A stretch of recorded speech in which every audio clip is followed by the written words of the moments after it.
Deanna. Laura, what did you say? Deanna.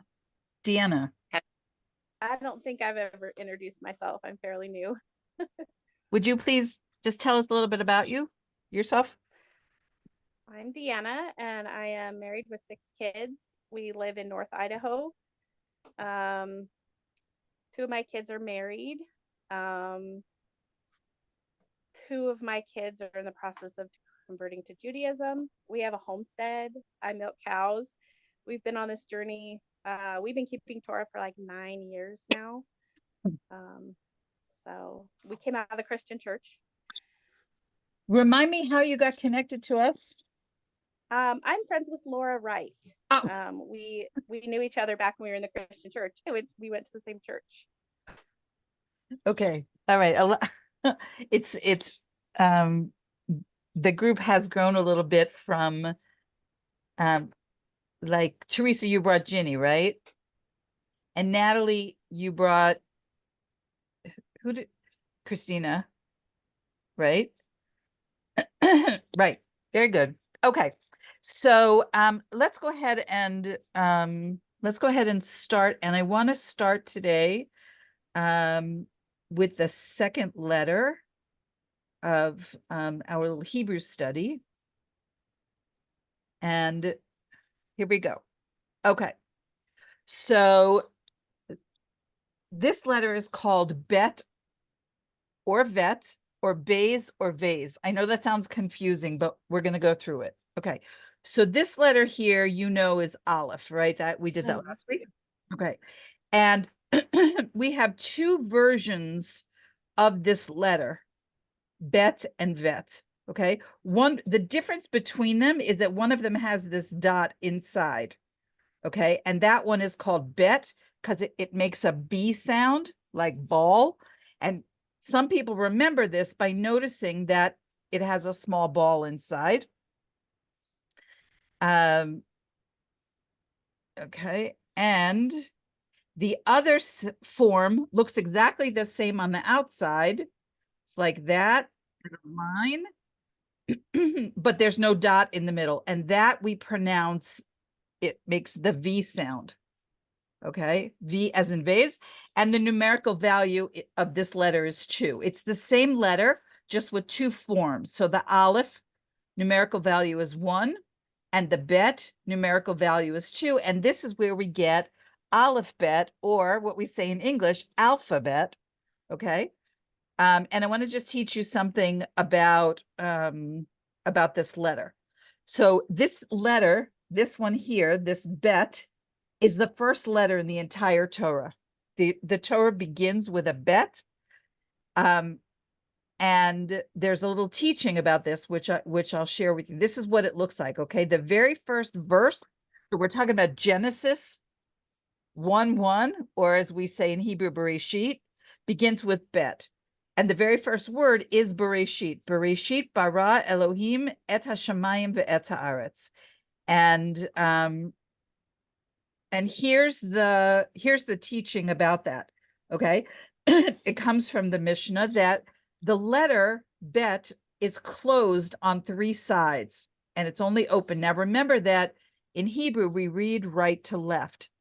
So the top being closed off means we're not free to, or will not understand what is above us. And the bottom is closed off because we're not really we're not really capable of understanding what is below us. And the right side is closed off because we're not really capable of understanding what came before. And so what this letter teaches us is that the part that's open, because we read from right to left, what happens on this side is the rest of the, oops, I mean to do that, the rest of the word, the rest of the verse, the rest of the Torah. And that's where we are free to study. Okay, so that's a little introduction. Now, the difference between Bet and Vet, besides the ball inside with the B sound, or the form of the letter without the B sound that makes a V sound, is that it's sometimes called Bays and Vase. So the difference is that in Hebrew, we have some letters that are pronounced differently according to the Ashkenazi tradition. Ashkenazi would be Bays and Vays. And the Sephardi tradition, which is Bet or Vet. They're both correct. But just people, depending on where they, how they learned Hebrew, who they learned Hebrew from, and so forth, they will pronounce it slightly differently. But the form of the letters are the same. Okay. Let's go back to seeing each other. Okay. Any questions about that letter? And did anybody actually do the homework? Where you? Yes. Yes. Okay. And how did you find it? I did Psalm 27 and found it 42 times. Right. Okay, very good. You found your Aleph. Now you're going to start looking for Bet. Oh, okay.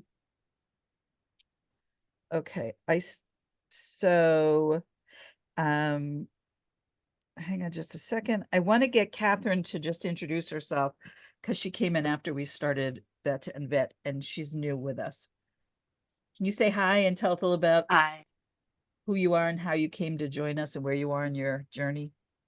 Hey, my name's Kathy Craig. I live in Colorado on the western slope of Colorado, closer to Utah. I came into a kind of, call it Hebrew roots, believe about 20 years ago. And so I've been actually studying Torah for that long, although probably from some different perspective than what Rivka's teaching. You know, previously was pretty traditional Christian, and then figured out I went to Israel, before I went to Israel, I was just intensely interested in.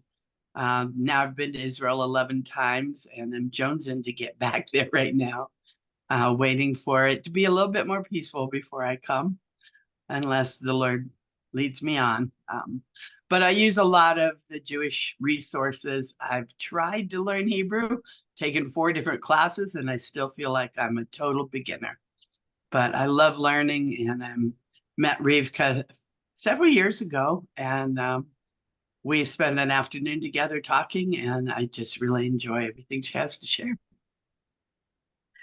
Thanks very much. Mm. And welcome to the group. Okay, so last week, let me just give you does anybody have anything burning or urgent that they want to say before we get started on the depth of our content?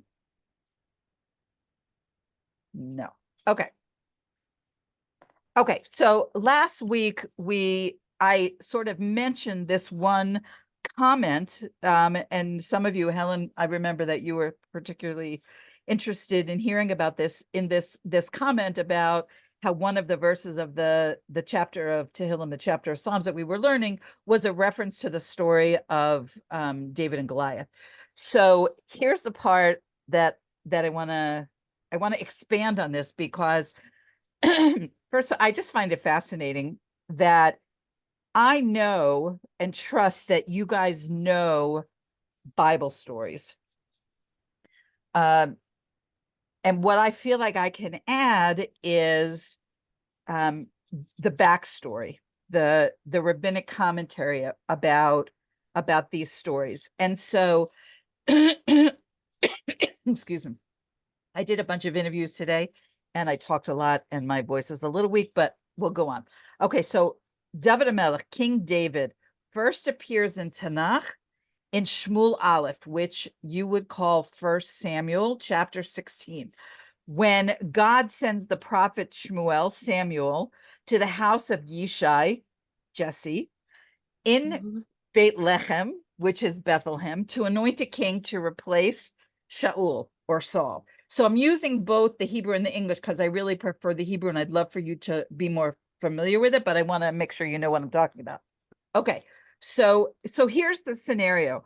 The prophet of the time comes to this house and he's looking for somebody to anoint to replace Shaul HaMelech, to replace King Saul. And what happens is that Yishai, Jesse, he has 7 sons, and he presents them all to Shmuel one at a time. I'm assuming you're somewhat familiar with this part of the story.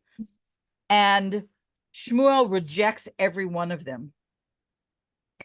And he says in chapter 16, verse 11, he says to Yishai, to the father, I'm paraphrasing, like, is that all you got?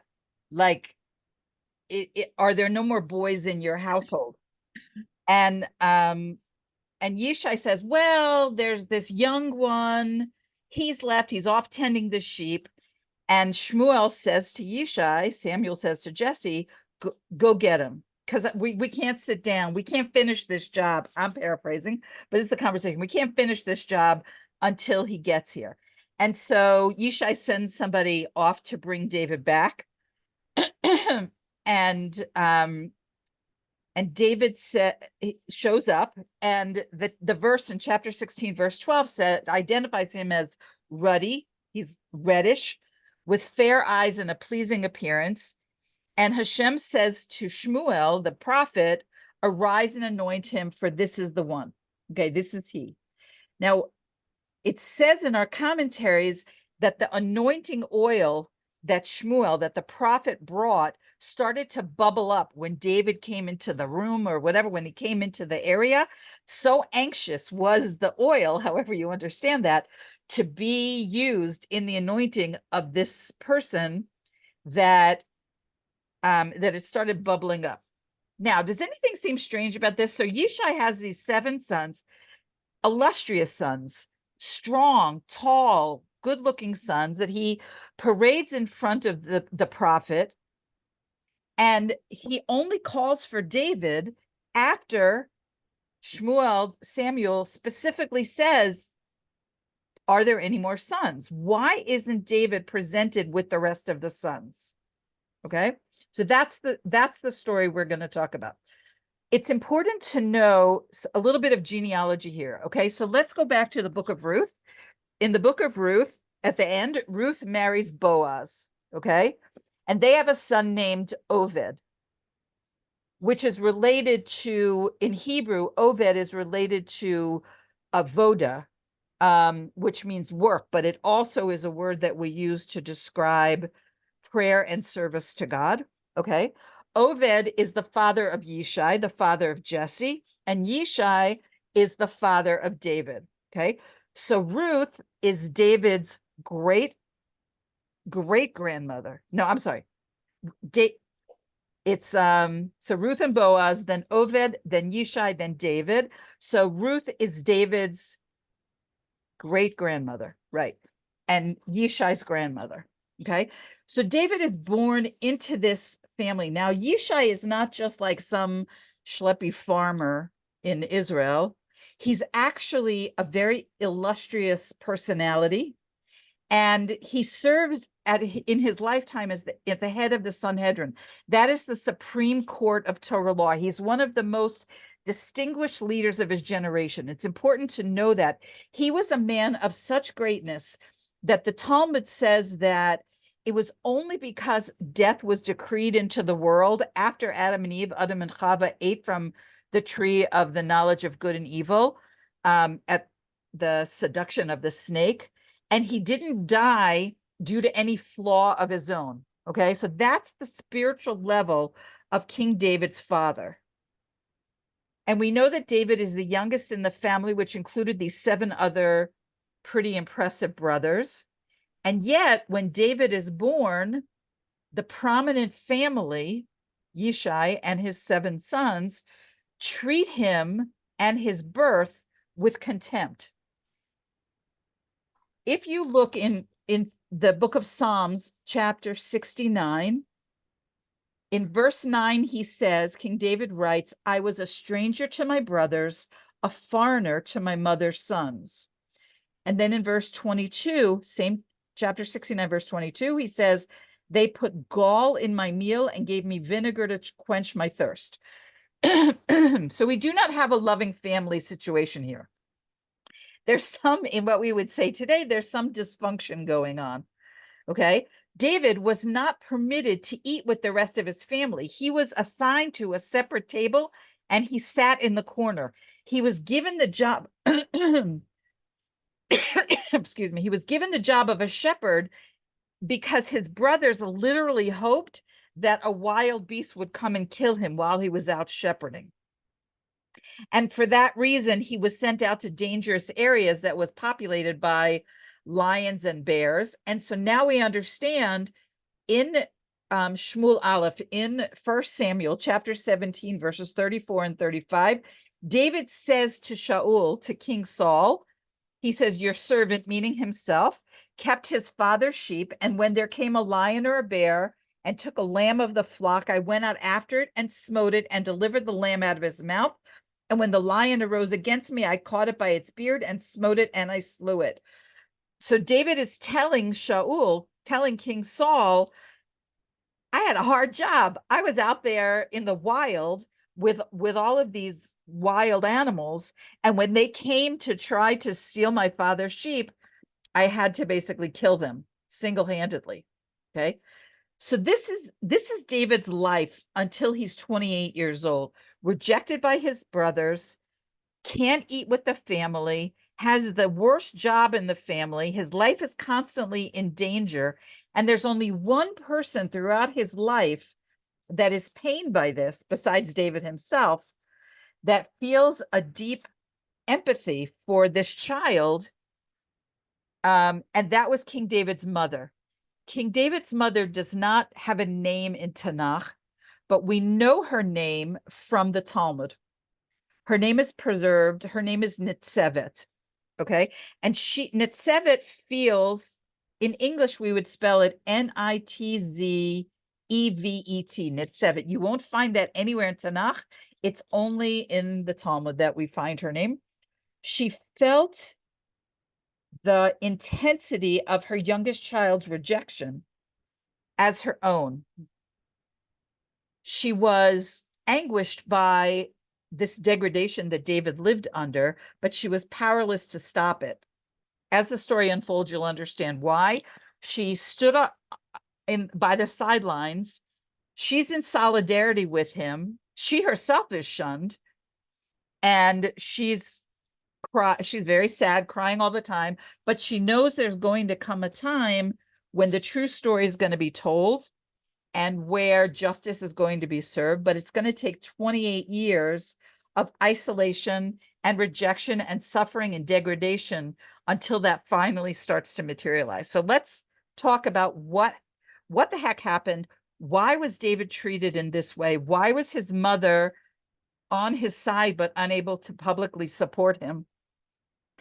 And so we know, because we went through this chronology, that Yishai, who's David's father, is the grandson of Boaz and Ruth. He's married to Nitzevet, and they have 7 children. They have 7 sons. There's a tradition that they also had 2 daughters. So they've been married for a while. They have a bunch of kids. And later in life, Yishai starts to wonder, he has some doubts about his ancestry. It's true that he was the leading Torah authority of his day, but his grandmother, Ruth, was a convert from the nation of Moab, as we learn in the book of Ruth.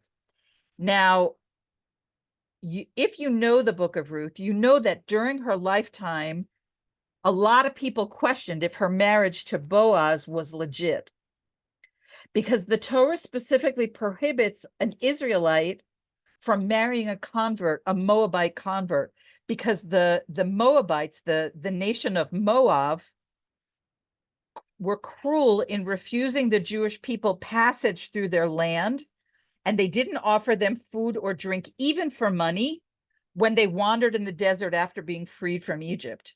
Okay, so the Torah says nobody from that evil nation can marry into the Israelite nation. So we don't want those kind of personality qualities in our world. Now, Yishai is a very righteous man. And as he aged, again, he started to wonder, maybe he's descended from an illegitimate marriage. He's not a legitimate Jew. And therefore, this is what he says. So his grandfather Boaz, who was also he was a Torah leader in his time, ruled that men from Moab were forbidden from marrying into the house of Israel because they were the ones who withheld food and drink from the Israelites as they wandered through the desert. But women were not included in the decree because it wasn't their place to serve strangers. Now, today that might sound unusual to us, but in those days, the women were, they were at home. They weren't interacting with strangers in the road, in the street, they were more sheltered and protected. So, but Yishai's thinking, maybe my grandfather Boaz and his rabbinic colleagues and his court made a mistake, and I'm not fit to be part of the house of Israel. If that's the case, I can't go on living with my wife because she is a legitimate daughter of Israel. And maybe I am considered a Moabite because of my lineage, because his grandmother was a Moabite. You follow what he's thinking? Okay. So in the story of Ruth, you know that Boaz dies the night after he marries Ruth. And they were just together that one night.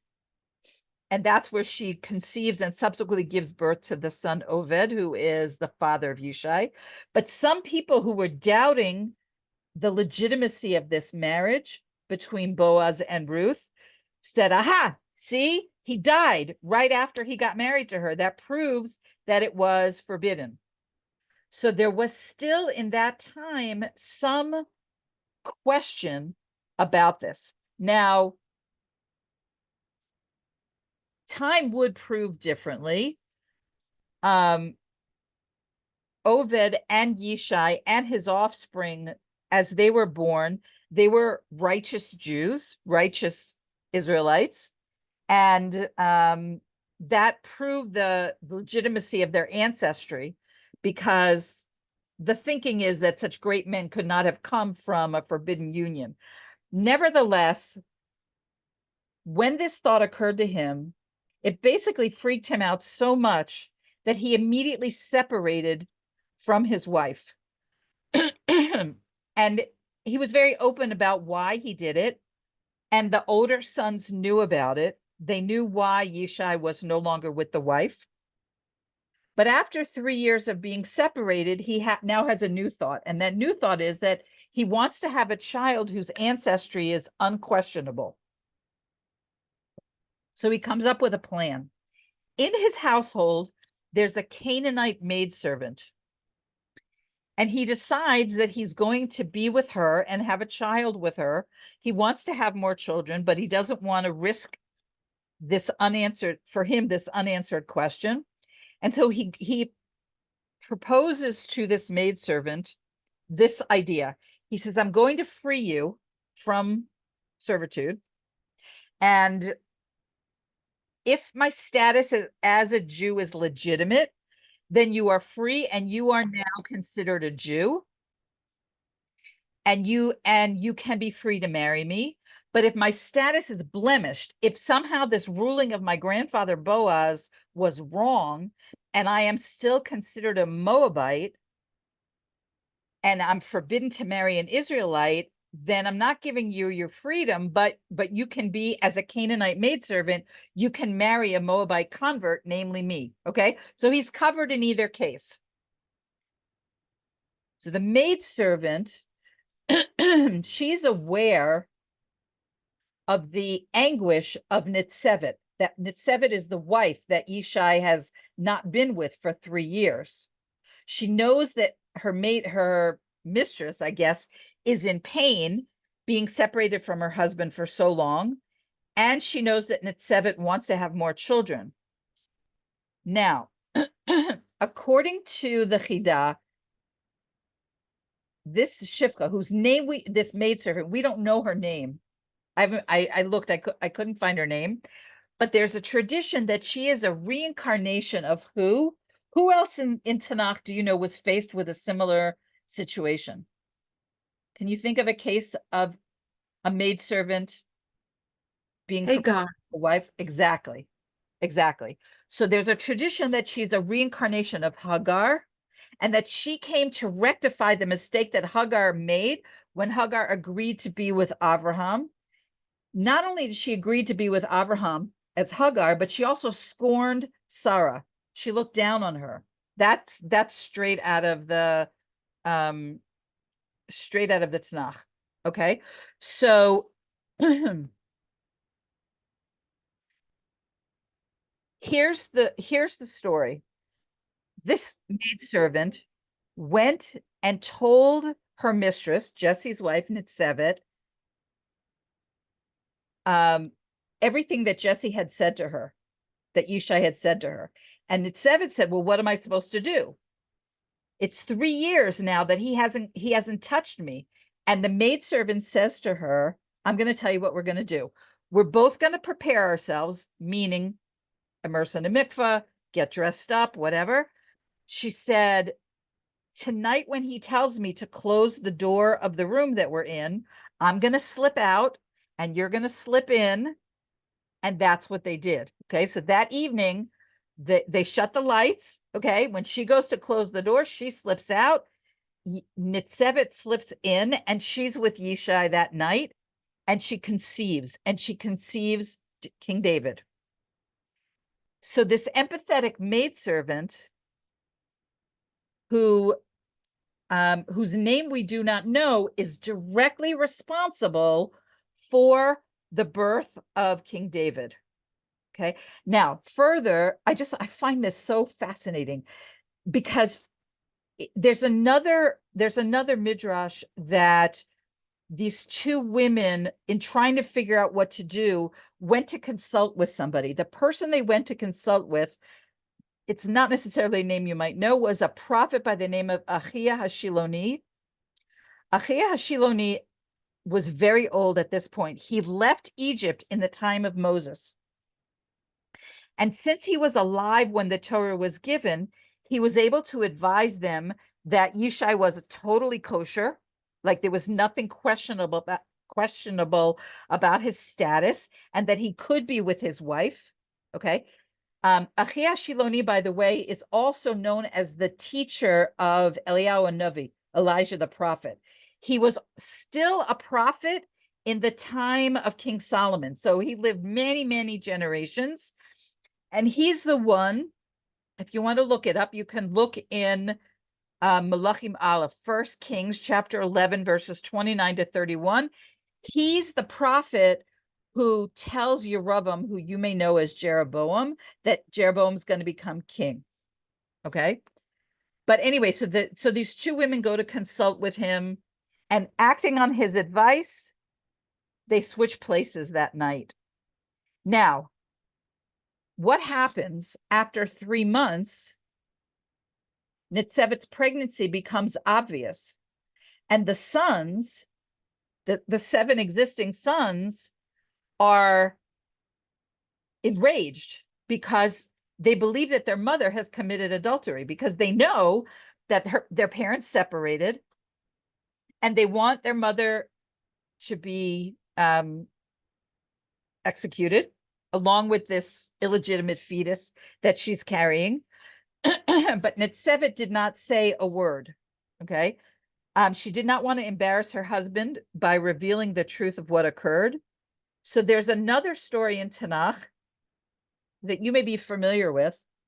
You're probably familiar with. What is the other story of somebody who was intimate with somebody under disguise, got pregnant, and did not reveal that? Unmute yourself if you know the answer and just say who we're talking about. Kelly? Tamar. Judah. Tamar. Tamar, right, exactly. Tamar was prepared to be burned alive rather than to embarrass Yehuda. You'll find this episode in Bereshit in Genesis chapter 38.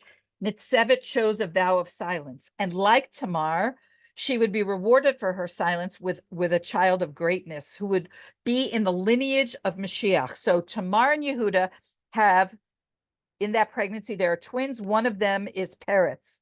It's a whole long, you'll find it in Ruth chapter 4, verses 18 through 22. But Tamar and Yehuda are in the line of David. So Tamar and Yehuda have Peretz, Peretz has Hezron. Hezron has Ram.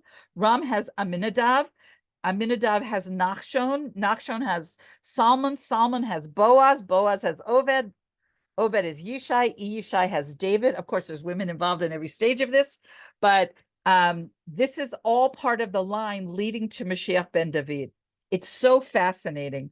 But the point I wanted to make is that we have here the actions of a non-Israelite woman that led directly to the birth of King David, and we don't know her name. Now, everybody is unaware of the truth about this, including Yishai, including Jesse, doesn't know how his wife got pregnant because he doesn't realize he was with her. But he has compassion on her, okay? And he orders his sons not to touch her, not to kill her. They decide to let the child be born and just treat the child like a lowly and despised servant. So everybody will realize that his status is questionable and that he's an illegitimate child and he can't marry an Israelite. So from the time of his birth until the time that Shmuel, until the prophet Samuel comes to anoint him and surprises the heck out of everybody in his family except his mother, David was treated by his brothers as an abominable outcast. If you look again in the book of Psalms, chapter 69, which we referenced a few times, it said, King David says, I was a stranger to my brothers, a foreigner to my mother's sons. In this verse, where David says he was a stranger to his brothers, the Hebrew word for stranger is muzar, which is the same root as mamzer, which is an illegitimate offspring. In Tehillim chapter 51, verse 7, he refers again to the circumstances of his birth when he says, behold, with iniquity I was formed, and with sin my mother conceived me. By the way, when I went to look up these verses, I found that in a Christian translation, they aren't always exactly the same. So if you're going to look them up, you need to look in a Jewish translation to find the exact chapter and verse that I've quoted. It's going to be off a little bit. Like I think what I just quoted to you, if I remember correctly when I was preparing, that it was 51 verse 5, but it's actually 51 verse 7. Okay. There's a little bit of another angle to this before we go on, and that David's brothers were also sure that he was illegitimate, because remember that one of the first things that the Torah says about his appearance is that he's ruddy in complexion. And that means he looked different than the rest of the family. But there's a reason for that. And it's not because he had different parents, because he had the exact same set of parents that all the other siblings had. It's because, according to our tradition, at the time of his conception, Yishai thought he was with the maidservant. The maidservant was a redhead. And because his father had been thinking of the maidservant who was redheaded, in those days, there was a belief that the thoughts or the actions of the parents while they were intimate could imprint themselves on the fetus being conceived. There's another place in Torah where this concept, there's a few examples of it. There's another place in the Torah where this concept of what you see when you're intimate, or when you're, in the case of animals, copulating, that it impacts the actual physical characteristics of the of whatever's conceived at that time. So here's a story in Bereshit, in Genesis chapter 30, verses 37 through 39. It talks about Yaakov, about Jacob and the flocks. So he wants to make sure that Laban's flocks give birth to striped and spotted sheep, because those are the ones that are supposed to be his payment. And so according to this, he peels white streaks in wooden sticks and places them where the sheep will see them when they copulate. And it seems to work, because in chapter 30, verse 39, it says, and the flocks conceived before the rods and brought forth sheep striped, speckled, and spotted. Okay. Now, if you're interested in this idea, because I don't know how much this is really the case, how much is the case today. But I do have a whole article about this idea and so forth, but just moving on. Besides the fact that the brothers treated him really badly, the rest of the community that they lived among assumed that something about David was deficient, and they treated that he was a sinner, that he was guilty of something, and that's why his family shunned him. And so he was a shepherd, so most of the time in his early life he was off by himself. But on those infrequent occasions when he would return to his home in Bethlehem, he was shunned not only by his family but also by the townspeople. So if something, for example, was lost or stolen, everybody thought, well, he's the natural culprit because, he's a sinner anyway. And you'll see a little bit of that in the book of Psalms, chapter 69, again, same chapter, verse 5, where he is asked to, quote, repay what I have not stolen. Okay. That's what he's talking about in that chapter. He's talking about the fact that people constantly accuse him of stealing things that he did not steal.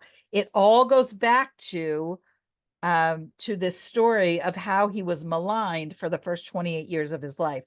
Now, obviously time proves them wrong, and David eventually becomes first anointed and then king. And then it dawns on Yishai that this child is his actual legitimate child.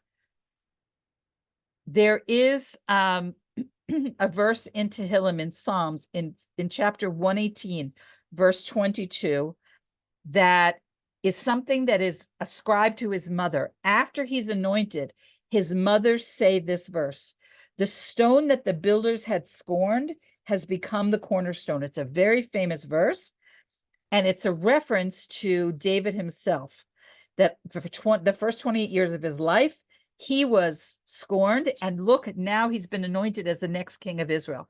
Something very interesting, in the Hebrew, the word builders is bonim. Okay. But it is spelled in Hebrew because of the vowel situation that it could also be read as banim. Banim means sons. So it's as if she's saying the son that his brother scorned has become the cornerstone and surpassed them all. It's another layer of understanding that verse. Okay. And right after she says that, what do the sons say? They say, from God this has occurred. This is the day that God has created. Let us rejoice and be happy in it. That's from Psalms 118, verses 23 and 24. So David records not only the trauma of his early childhood that came from people believing, his family, most of all, everybody except his mother, believing that he was not legitimate, but also from the turnaround once everybody realizes that that he is legit. Is this not a fabulous story? This is I'll just say that in 1 Samuel, Shmuel Aleph, chapter 16, verse 20, this is the first time that David is referred to as the son of Yishai. It says, Yishai took a donkey laden with bread, a jug of wine, and one kid, and sent it with his son David for Shaul. Okay, so now that he's been redeemed, we can go on to this a little bit of the story of David and Goliath. But I just want to ask before we go on, does anybody have any questions about this story or any reaction to it? Just unmute yourself and speak to me. It's absolutely fascinating. Agreed. Agreed. I'm just really the women, how they were able to work it out. And when you said the coming back, that is just so fascinating to me. Coming back and said Hagar, which scorned Sarah, and this is an opportunity to do it right. And that it was her suggestion to, okay, feel compassion for Neshivet and just to do that. It's just amazing. that these two women were able to come to that type of agreement, because I can imagine being freed would have been something that you would, would have been something that most people wouldn't put aside. They would have just said, oh, this is my opportunity to be free. So I'm going to give up that to just, go over and be compassionate. It's just mind blowing to me, just fascinating. Yes, that's another layer, is that she was so selfless that she gave Yes. up the opportunity to be freed and to be a wife to the most prestigious man in Mm. the town, in Jewish society at the time. There's a number of places in Tanakh where two women negotiate between them and sort of they sort of trick a man, even a very prominent man. So just I wrote down a list of these, but just off the top of my head, there's Rachel and Leah, right, who do a very similar like switchy thing. There's they do it with Yaakov in the marriage situation, and then they do it again when the night that Yosef is conceived, when Yaakov is supposed to be with Leah, and Rachel gives him gives I forget the Yeah, story. Natalie, do you me- Rachel yes, he gave no, she gave him some funny thing, like some flowers or right, some Dudaim, yeah, some kind of fertility flowers or something. yeah. But who gave them to who? I have to go back and review the story. But in any case, the point is that Mandrake. Mandrakes. Mandrake in Mandrake. English. Okay, so these two sisters kind of together worked out this plan. There's other examples of that. I don't want to dwell on that because that's not today's topic, but there are other examples in Tanakh of two women who work something out between them. Even usually it involves the intimate life of a man, but that might be a whole other topic. Okay, let's talk a little bit about David and Goliath. Okay, in Hebrew we call him Goliath. Goliath is the most prominent soldier of the the Plishti of the Plishti is the I don't know how to say this in English. The enemy army. I'll think of the word. He's described as being 9 feet tall and wearing armor that weighs 130 pounds, which is like 60. Philistine. What's that? The Philistine. Philistines. Thank you, the Philistines. Okay, yeah. So he's a soldier in the army of the Philistines, who are the enemies of the Jews at this point, of the Israelites. And every morning he comes forward and he's taunting the Israelite troops that they should choose one of their soldiers to fight him, and then whoever wins, their people will be slaves to the other people. Okay, so he's representing the Philistines, and he wants one of the Israelite soldiers to take him on one to one, and instead of all of these soldiers having to fight and all of them having to die, but the Israelites are frozen by this. For 40 days, none of them want to take him on. And the whole war is at a standstill and they are demoralized. So one day, David's father, who's now happy to be his father, Yishai, sends him to the battlefront with food for his older brothers. His older brothers are soldiers in this war. And David arrives in time to hear this daily challenge that Goliath is issuing. And he says, well, what would be done for the man who slays Goliath? And he's told that the current king, Saul, is prepared to give his daughter in marriage, as well as lots of financial benefits, if somebody will just take this guy down. Everybody tries to talk him out of it, okay?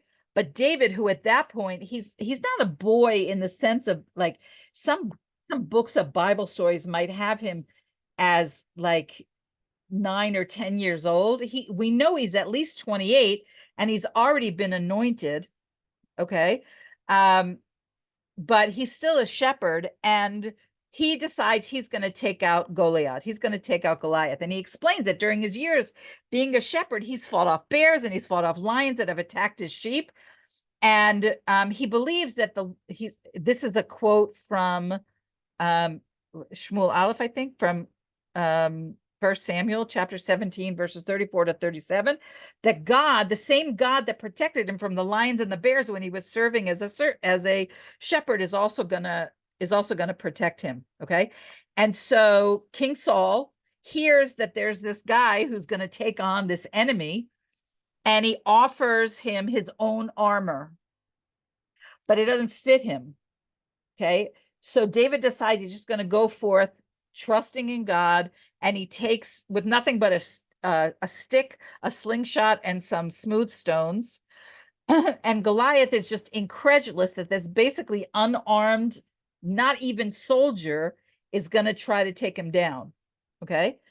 And in chapter 17, verses 45 to 47, David calls on the name of God, slings a stone at Goliath's forehead, which either kills him or knocks him unconscious.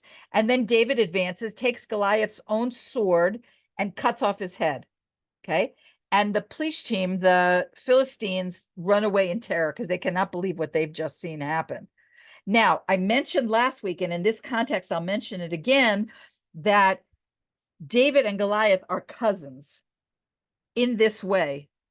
Ruth and Orpah are half sisters. They are both the daughters of the king of Moab. They have different mothers, but they are half sisters. Ruth gives birth to Oved, who fathers Yishai, who fathers David. Okay. And Orpah gives birth to Goliath and also a bunch of other giants, all of whom are killed at the hands of David and his soldiers. So they are, in Hebrew, we would call them mishpacha. They are family. I know Jody likes to use that word. Okay. So Shaul HaMelech, Saul, the king Saul, is impressed by this act. Okay. And he appoints David the head of the army, and David goes on to win lots of battles. But we know that within a short time, Shaul turns on David and he tries to kill him with his spear. And this inaugurates the whole long battle between Saul and David, where Saul tries many times to have him killed.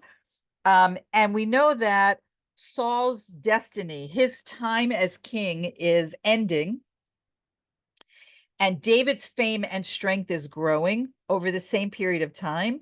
And after the battle with Goliath, the women of that time come with instruments and they chant, Shaul has slain his thousands and David his tens of thousands. And that seems to be like the beginning of Shaul's insane jealousy of David. Okay. Now, that starts this whole long-term maniacal war against David, which we're not going to discuss in detail. I want to try to fit in a little bit about the wives of King David, because there's something really interesting in here. So according to the Torah, King David has 18 wives, and the order in which he marries the first three is Michal, then Abigail, and then Achinoam.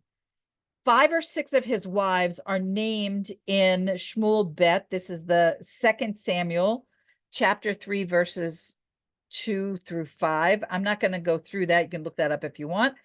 But I'm looking at the time, and I don't have so much time to go into this, but I want to talk about these Meirav and Michal, because these are both daughters of King Saul. Okay, so after the defeat of Goliath and other successes in battles, Shaul, who's been unsuccessful killing David, he promises David his daughter Meirav as a wife on the condition that he stays in the army, that he keeps fighting the Israelite battles. Okay, Shaul is thinking that eventually the Plishtim, the Philistines, are going to kill David, and that's going to take care of his enemy.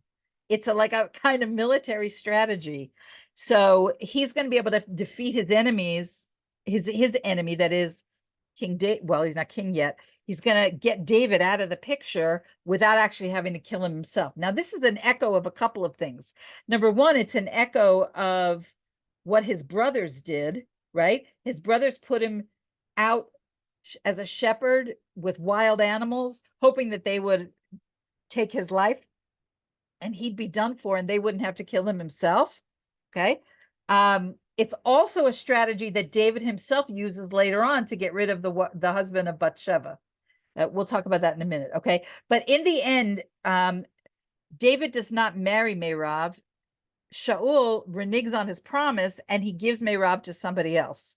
Okay. There's another opinion that Merab got engaged, betrothed to somebody without his knowledge. But then Shaul, King Saul, understands that his younger daughter Michal loves David, and he gives her to him instead. Okay, you'll find this in Shmuel Aleph, 1 Samuel chapter 18, verse 20 and 28. Interestingly enough, this, according to the rabbis, is the only place in Tanakh where a reference is made to a woman actually loving a man. Michal was an unusual woman. The rabbis say about her that she wore tefillin, which is, you know what tefillin? They may not know what tefillin is. Okay, she wore tefillin, and the rabbis of her time did not protest, which gives us an idea of her elevated spiritual status. So, in order to marry Michal, King Saul asks him or demands of him to produce, this is so gross, the foreskin of 100 Philistine soldiers. Okay, so he has to kill 100 of the enemy soldiers and then cut up their foreskin and bring them to King Saul in order to be able to marry Michal. And his goal again is that they're not going to let him get away with that. He's going to get killed in the process. But David surprised everybody. He was not only successful, he brought 200 foreskins to the king, and he marries Michal. And here's the point where King Saul, is just beside himself because he cannot get rid of this guy. And so he sends his soldiers. This part is recorded in Tanakh. If you've read Shmuel Aleph, 1 Samuel, you know this. He sends his soldiers to go and capture David to their house. And Michal makes up a lie. And she tells the soldiers that David is sick in bed. And she tells David to slip out the back window. Okay. And Michal has constructed some kind of like a doll or something that take the shape of a human in the bed. And she lies to her father and his soldiers. And she says, I had to do this because David threatened to kill me if I didn't help him escape, which is not true. It was all her idea. Okay. So she saves herself from a conviction, but in David's absence, her father marries her to another man, a man named Palti ben Laish, which is in 1 Samuel chapter 25, verse 44. She loves David, but she's hardly able to argue against marrying this other guy because she told everybody she just conducted this whole fake scenario in an attempt to save her own life.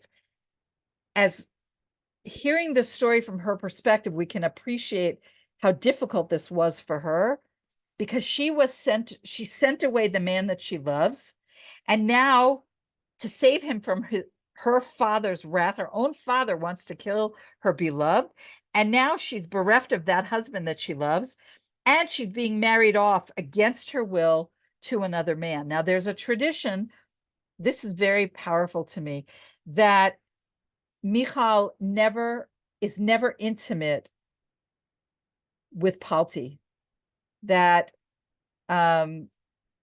she is eventually returned to David when he returns and when he becomes the king.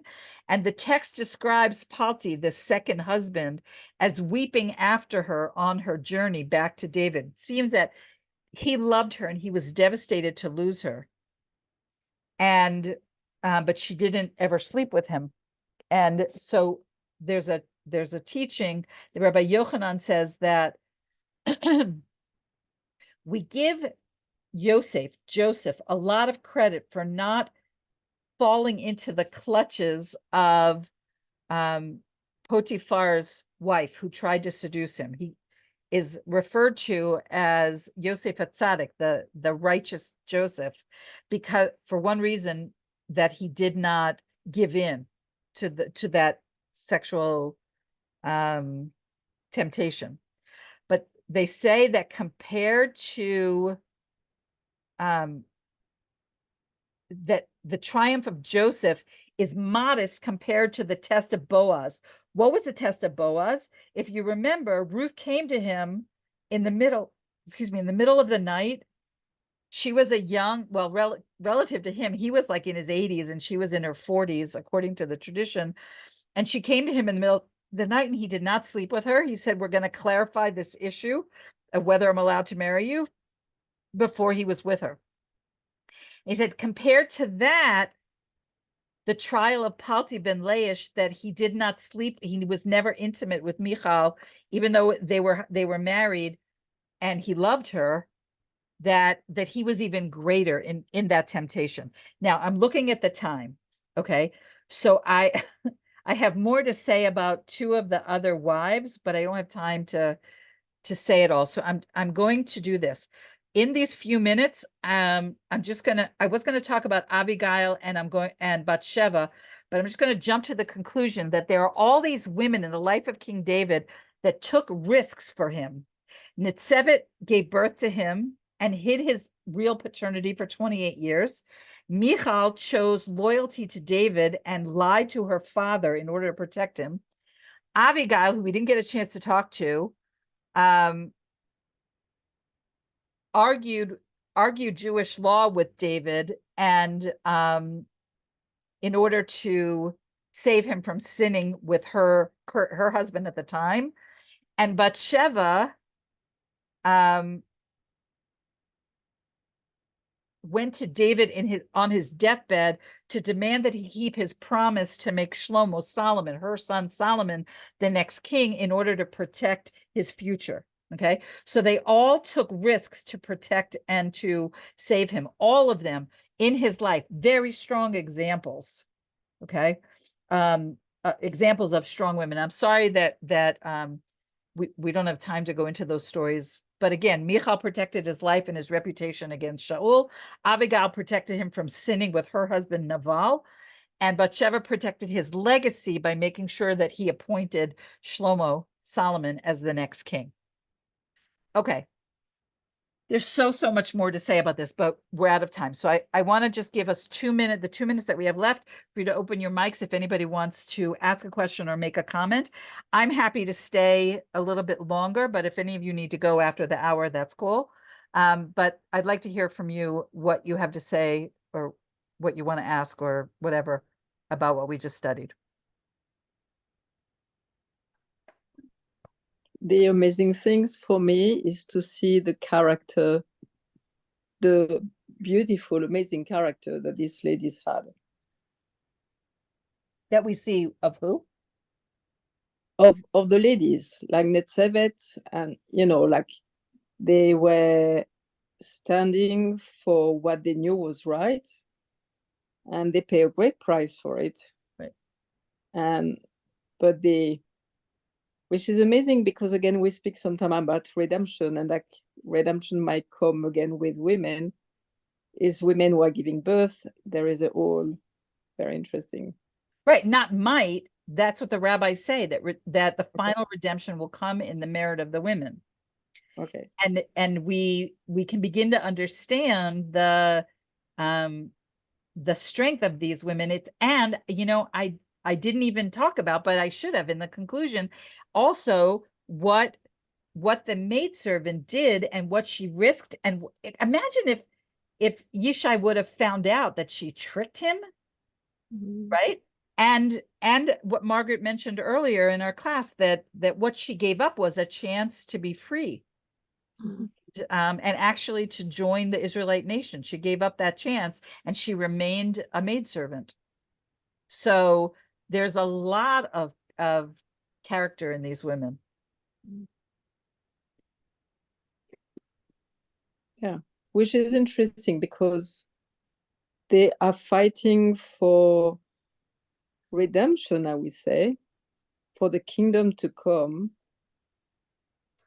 And you can see the fight against David, which is he was going to be the anointed one. And when you see how many times he should have been killed, abortion, I mean, like this and this and this and this and that, which you see again the Nachash doing that again and again. So there's a parallel with, maybe we'll do this in another time, with Moses, that Moses is saved over and over and over again by women. Mm. And some people say that Mashiach ben David, will contain the souls of both Moses, Moshe, and David. Yeah.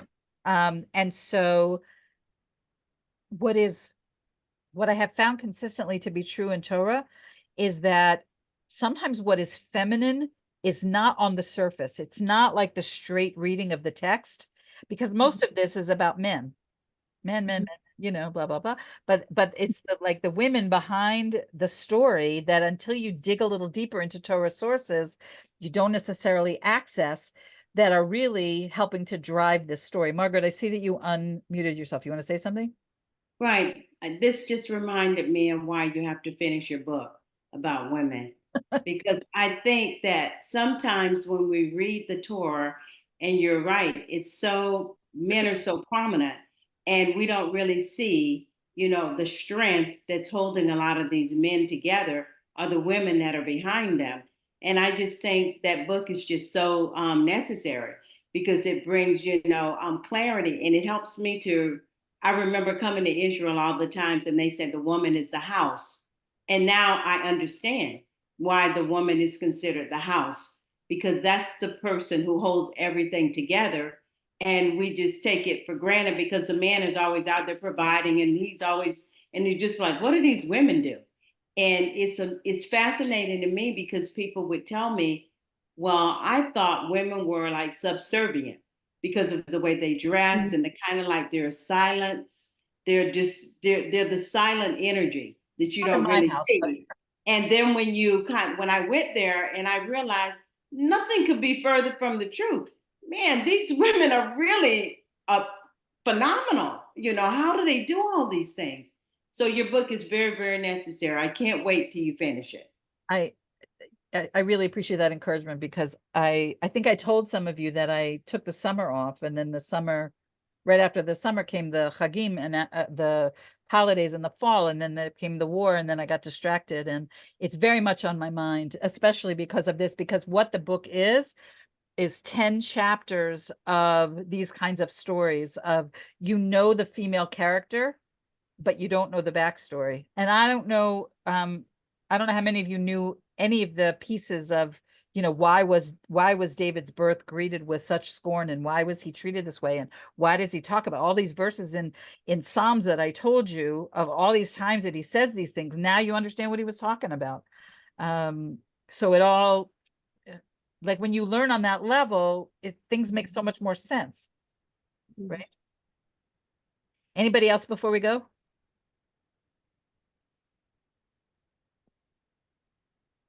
Okay, then I wish you well. I will see you, God willing, next week, and I'll send out the recording when it's done. Thank you very much for joining me. Thank you so much, Rikva. Thank you. Pleasure, my pleasure. Thank you.